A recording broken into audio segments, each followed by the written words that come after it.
StudyIQ IAS. अब तैयारी हुई affordable.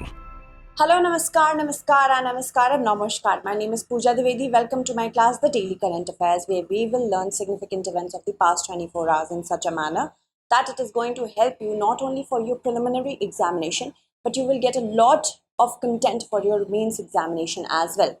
So, prelims has nowadays become a skill. It is important for you to develop that skill on a daily basis. Once you start solving the preliminary questions, you will make sure that you are developing skills.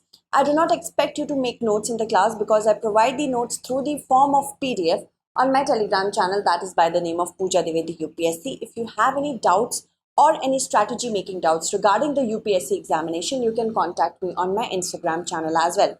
Now, these are the many events that we have to cover step by step. First, we will cover the Havana syndrome because it was in the news, and in India, it was reported for the first time ever in 2021. Litigation was saying that we need the center to look into this particular syndrome. Why did it occur? Okay, before I begin, I would like to tell you that we are launching our batches for Hindi, English, and English. P2I batches. This will comprise of not only preliminary preparation, mains preparation, but also the interview preparation. You will get these classes in a live manner. These will be morning batches from 8 a.m. onwards. And 11th of the August is the date from where we are starting our class. And then you have to also understand that this is a one-step solution for all your problems. Prelims test series, mains test series, daily answer writing practice, current affairs module, and a mains residential program for those students who are going to qualify Prelims 2024. You will be called to the StudyIQ campus for 4 months. You will do rigorous preparation there. Now we have 3 batches, Hindi, English, and English. If you're suitable in any one of these batches, you can take admission. Make sure you use the code PDLive, because once you use this code, you will get it for just rupees 29,999. Actual cost is rupees 70,000. All this is just for rupees 29,999. Make sure you use this code. Okay, let's move forward, and first let's talk about the practice question. With respect to the Havana syndrome, consider the following statements. It is a unique medical condition. It traces its roots to Cuba in late 2016. It has been reported only in Havana. How many of the statements given above is or are correct? The Havana syndrome actually is basically a set of symptoms. It's not a unique medical condition that occurs like on a regular basis to everyone. It's not like a syndrome in that manner, but it is a set of symptoms. For the first time ever, when the US intelligence ministers, US intelligence people visited the Cuban capital of Havana, they actually experienced these symptoms, and hence it gets the name Havana syndrome. And it takes its roots back to 2016 when things started normalizing between the US and Cuba. And it was expected and it was suspected that this has taken place because some people may not want normalization of relationship between the USA and Cuba. So yes, the second statement is correct that it traces its root to Cuba. However, it has been reported more than in one country. Like it was also reported in China. So in other countries we are also witnessing these kind of reports. Even in India, it was there in 2021 when the US officials visited India. So what is the relation between US officials, intelligence officers, and the Havana syndrome? This remains a mystery. So we will talk about that only. It's a unique medical condition? No. It has been reported only in Havana? No. Many other countries including China, India, and the rest have also reported it. It traces its root to Cuba in 2016. Second is correct. So how many of the statements given above is or are correct? One only will be the correct answer. The central government has told the Karnataka High Court that it will look into the matters of Havana syndrome in India, which was reported in India in 2021. And there was a petition for which the center has replied to look into this mysterious illness. It's a set of mental health symptoms. Syndrome is a set of symptoms over here. It's not a unique medical condition, and they are generally experienced by the United States intelligence and embassy officials in different countries. What is the relation between them is still unknown. And the symptoms include hearing certain sounds without outside noise. It creates a noise inside one's mind, nausea, vertigo, and headaches. Even if there is a long exposure, memory loss and balance issues can also arise. And as I told you, it traces its roots back to Cuba, and this is the capital, Havana. And from here only everything started about this Havana syndrome. Sudden bursts of pressure in their brains were felt when the US intelligence visited the Havana, the capital of Cuba, Havana. Persistent headaches, feelings of disorientation, and insomnia were also reported. In 2018, US diplomats in China also experienced this in the Guangzhou consulate of China. Also, other than this, US Embassy in Tashkent, Uzbekistan, it was also reported back in 2017. In 2019-2020, such incidents have been reported from within the US also, particularly in Washington, DC. Now, this is a kind of sonic attack in which a microwave weapon is used, and this is a high powered microwave that will either damage or interfere with the nervous system. Now we have to understand that the low levels of microwave also it comes out of our smartphones and telephones, but it doesn't damage us, but it can impact memory and cause permanent brain damage because of long exposure. Okay, moving on. As you can see, acute symptoms, they include pain in one or both ears, tinnitus, hearing loss, intense pressure or vibration inside the head, difficult with memory or orientation, nausea, and the rest. Chronic, that can last for few weeks, headache, insomnia, depression, impaired balance. So there is something that is being used. With respect to the Malabar exercise, consider the following statements. Australia was included as a permanent member of the exercise Malabar in 2020. It is conducted as a part of the Quad grouping. The 31st edition of this exercise will take place in Guatemala Bay. So how many of the statements given above is or are correct? Exercise Malabar started as an exercise between the USA and India in 1992. And as the time passed by, as the time progressed, more countries joined it. There is a coincidence that the group Quad consists of the countries Japan, Australia, India, and the USA. And these many countries are a participant of the Malabar exercise as well. When Australia was admitted as a permanent member for this exercise Malabar. Before that, Japan joined too. But it is not conducted as a part of the Quad grouping.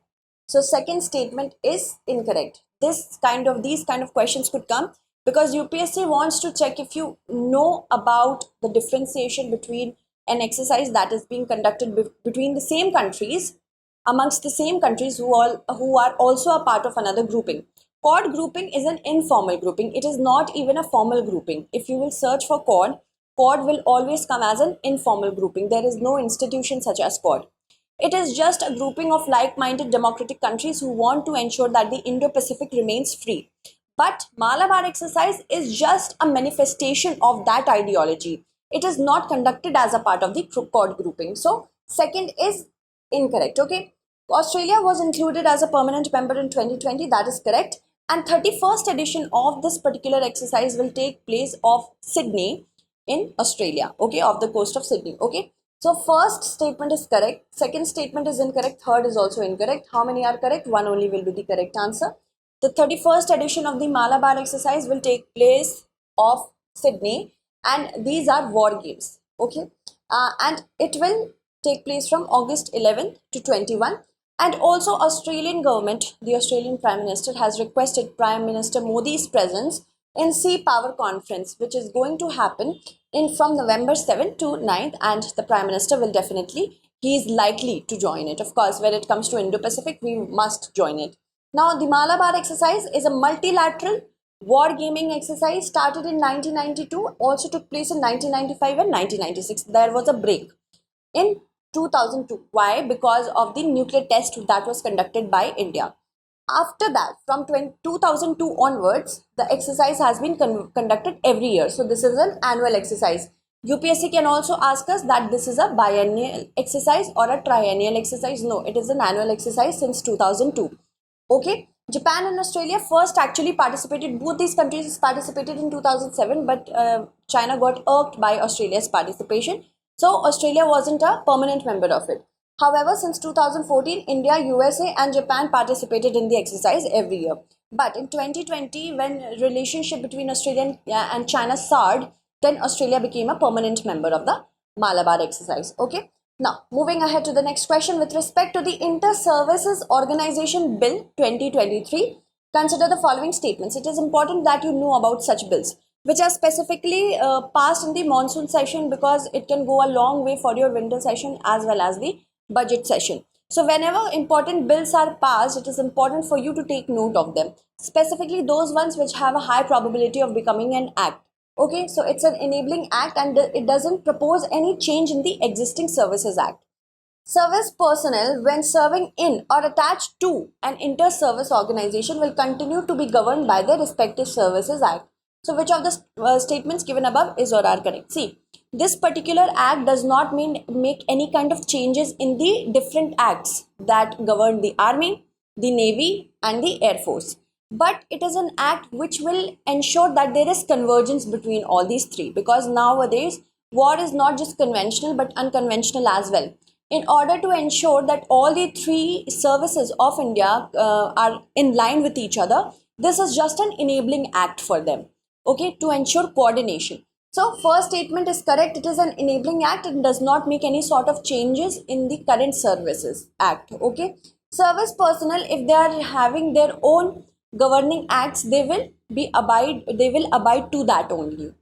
They will not abide to ISO. ISO is like an umbrella, we can say, for all the acts, which ensures coordination among these three acts.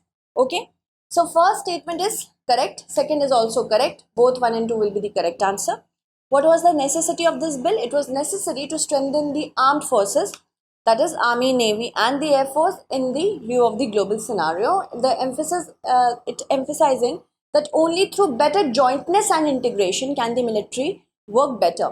Better coordination among these services were needed to bolster the integrated structure. This bill 2023, we know that Army is governed by the Army Act 1950, Navy is governed by the Navy Act 1957, and Air Force Act is governed by the Air Force Act 1950. So these acts have actually stood the test of time and stood the test of many judgments that were pronounced. So we know that these acts are very well integrated. But in order to ensure that there is coordination among the three services, we are bringing this ISO. And the maintenance of effective discipline in the inter-services establishment by the heads of ISOs, okay, the heads of ISOs as they are chosen by the central government. There is no requirement of reverting personnel under disciplinary proceedings to their parent service unit. The expeditious disposal of cases of misdemeanor or indiscipline will be taken care of by it. Saving of public money and avoiding multiple proceedings. So this is for that only. It is applicable to all personnel of regular army, navy and the air force, and to the persons of other forces as and when notified by the central government. So who will notify that if this act will apply to them or not? It will be the central government. It empowers the commander in chief, officer in command or any other officer, especially that who has been empowered by the central government, with all the disciplinary and administrative powers. What are the key words here? Disciplinary, in order to discipline the members of these services, and administrative powers. That is why it will save time, because they will now have disciplinary and administrative powers as under the ISO only. Okay. It empowers the central government to constitute an inter-service organization. Who will do it? The central government, according to the bill. And it is essentially an enabling act, doesn't propose any sort of changes in the current Services Act rules or regulations. Okay. With respect to the International Whaling Commission that takes care of whales, which of the statement is not correct? It was established in the year 1946. It has 89 members including Japan. An integral part of the convention is its legally binding schedule. The key word here is legally binding. We have to ensure that we know such treaties, institutions, say schedule or any convention that is legally binding. So you have to make sure that you put mark on keywords, because any keyword can change the course of your preparation. India has been a member of the International Whaling Commission since 1981. So what do we have to choose? The incorrect one. See, International Whaling Commission was established in the year 1946. That is definitely correct. But Japan withdrew because it wasn't happy with the statements that were used by International Whaling Commission, that how Japan is treating whales, how it is hunting whales, it is causing extinction. So it withdrew, okay, in 2019. So that makes the second statement to be incorrect. Okay, when that is incorrect, Both the other statements are correct, C and D. Option B will be the correct answer here. It has 88 members. You can go and check on the website of the International Whaling Commission as well. It has issued its first extinction alert, as in a particular whale is on the verge of extinction. It has issued alert for that. On August 7, 2023, it is on the Vaquita porpoise, of which only 10 individuals remain, specifically in the Gulf of California or Sea of Cortez in Mexico. As you can see, this is a small porpoise, Vaquita, okay, and it exists in the Gulf of California or Sea of Cortez, and it is just having 10 surviving animals. If there is just 10 surviving animals, it is going to extinct soon, if of course proper care is not given. And when any species get extinct, what happens? The entire ecosystem starts collapsing, because every species is interdependent on others. Codependency is one of the important keys that the nature has told us time and again, but we refuse to listen. Once any species gets wiped off, or any particular part of the species gets wiped off, what will happen? Humans will come closer in the food chain of viruses, different diseases, and that is what is happening. So that is why everybody is shouting that in few years we will see recurrent pandemics, because we are destroying the biodiversity which has a store of many viruses. Okay, moving on. The IWC was set up under the International Convention for the Regulation of Whaling on 2nd December in 1946 at Washington, D.C. It has 88 members. It talks about proper conservation of whale stocks and thus makes it possible for the orderly development of the whaling industry. The most integral part is the legally binding schedule. This schedule talks about it has collectively decided, and it is necessary in order to regulate whaling and conserve whale stocks, which includes reducing catch limit. That means there should be a catch limit, how much whales you are catching, and which may be zero.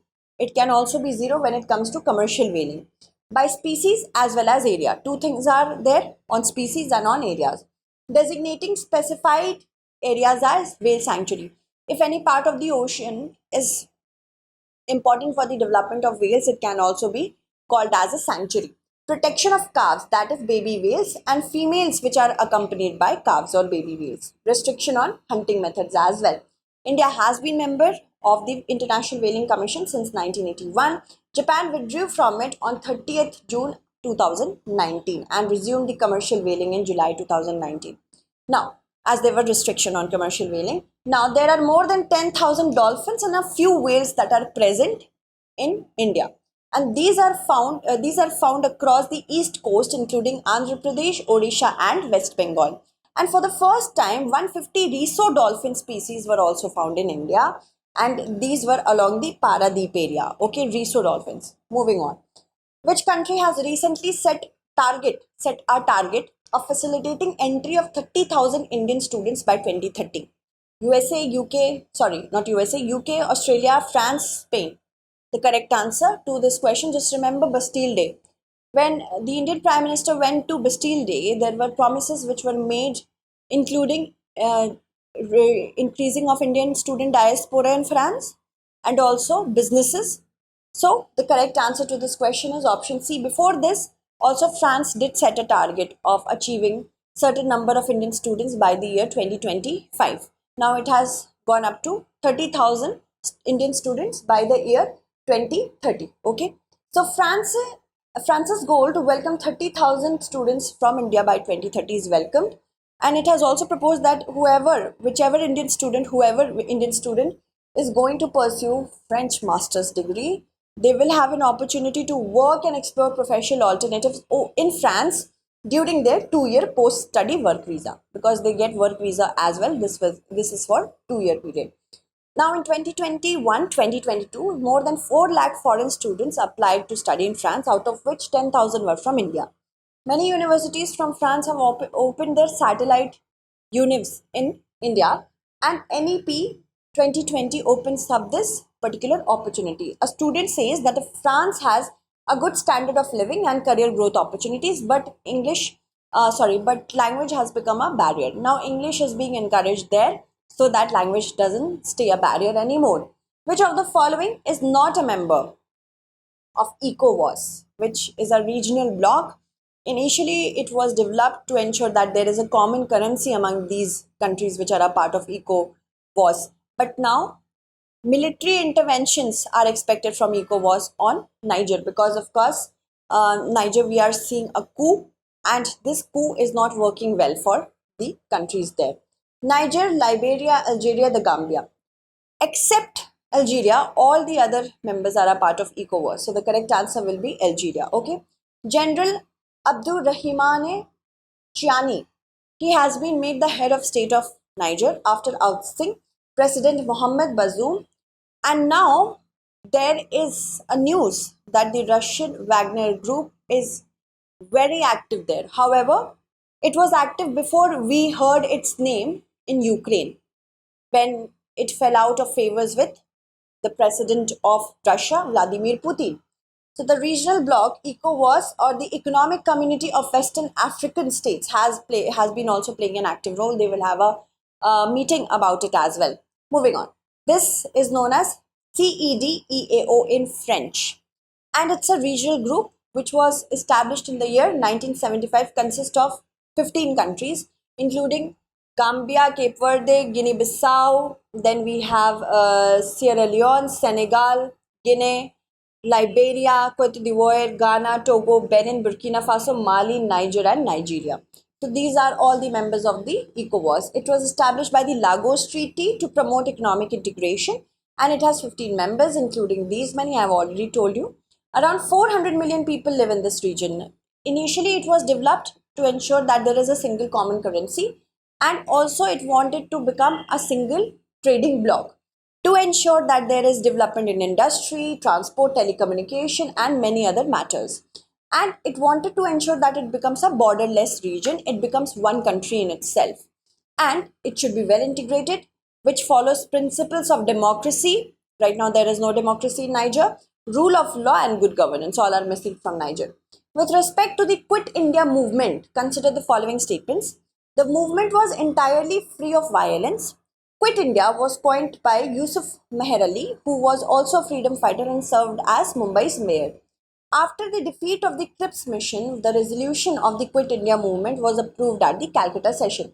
So how many of the statements given above is or are correct? This is like an Easter question. Like we have to find Easter eggs, we have to find the Easter keywords. Under the nervousness of the examination, you can think that certain parts of the statement, if they are correct, the entire statement will be correct. See, the movement, the Quit India movement that was launched on 8th August, the resolution was passed at the Bombay session, not Calcutta session. So here, after the defeat of the Cripps mission, this is very correct, that Cripps mission, after that only, when there was disagreement over Cripps mission, then only the Quit India movement was launched at the Bombay session and not Calcutta session. So this was the Easter egg we had to find. That is why it is important to look for many keywords in a big statement, in a big sentence. Option 3, statement 3 becomes incorrect because of that. The movement was supposed to be free of violence, but it wasn't so. So first statement is also incorrect. The term Quit India was, yes, it was coined by Yusuf Meher Ali, who was a freedom fighter and also served as Mumbai's mayor. So first is incorrect, third is incorrect, second only is correct. The correct answer will be 1 only. And Quit India movement was launched by Mahatma Gandhi on August 8, 1942 at the Bombay session, when All India Congress Committee said that Cripps mission is not working for us. Of course, during the World War II, it was important for India to provide human resources to the British, and for that, of course, they needed cooperation from India. The British needed cooperation for India. Cripps mission proposed some things which were not in favor of India, and they decided to abandon the Cripps mission. Sir Stafford Cripps, who was a member of the war cabinet, visited India. India said, no, thank you, we want you to quit India. Although its immediate effect wasn't achieved, its result wasn't achieved immediately, but it did instill a spirit of unanimity, the importance of freedom in the minds of all the Indians that were a part of it. Okay, so Gandhiji gave the clarion to the countrymen, do or die, karo ya maro. And Sir Stafford Cripps was sent to India to get cooperation for the war. I have already told you this. Over 10,000 people were killed during this movement, and widespread civil disobedience took place. This was the major plan. Act of deviances and non-cooperation was there, but it turned violent. Okay, Mahatma Gandhi gave the iconic slogan during this time only. Quit India was coined by Yusuf Meher Ali, and during the movement, parallel governments, that means government that were having their own sense of entitlement and sense of decision making, these were also established at Balia, Uttar Pradesh, Satara, Maharashtra, Tamluk, West Bengal, and Talcher, Odisha. The protesters demolished governmental structures and damaged railway tracks in many places. So that is why this protest was violent. Numerous arrests were also made that were including Mahatma Gandhi, Jawaharlal Nehru, Sardar Patel, and by the end of the year 1942, over 60,000 people were imprisoned and hundreds died. Now, this is a practice question for you to practice. Consider the following statements. The Constitution empowers the President to specify an ST, that is scheduled tribe, in a state or UT after consultation with the governor. The Constitution doesn't specify the criteria to determine ST status, and the ST list is not a nationwide list. So how many of the statements given above is or are correct? This must be very easy for you if you have been following the current affairs only. Okay, so that's it. Thank you so much for watching and stay updated. StudyIQ IAS. अब तैयारी हुई affordable.